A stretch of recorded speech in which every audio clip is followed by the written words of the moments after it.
So, first question. Some of the questions have been combined and some of them have been rephrased for clarity. In your principles, you state that you will communicate openly with partners, yet at the same time, you do not share deep level thinking on holdings. Can you reconcile that? And why is it important for you not to share thinking on holdings? I think there are two main reasons why we don't do that.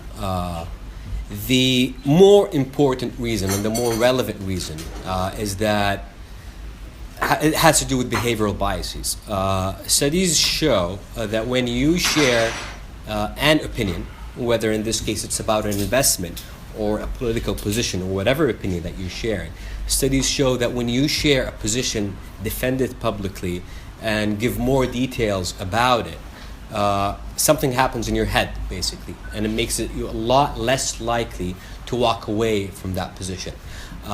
We want to be in a position where, as Keynes says, when the facts change, I change my opinion. What do you do, sir? We want to be there. We want to be able to, if new facts come along and we discover that we've made a mistake, we want to be able to quickly turn around, change our opinion, and act decisively.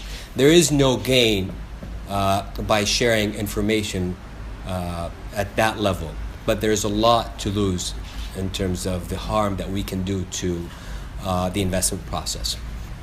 The other reason that we may not want to share deep level details on the holdings, although by the way, the actual names of the holdings are in the audited reports, so we can see them.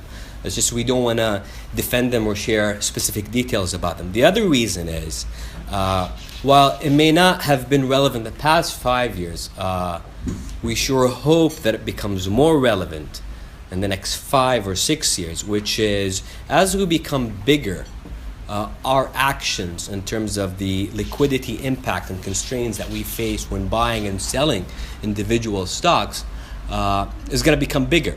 And sharing too much information about our activities beforehand may cause us to pay higher prices when entering new position than otherwise, and to get lower prices when exiting existing positions if other market participants figure out what we're trying to do.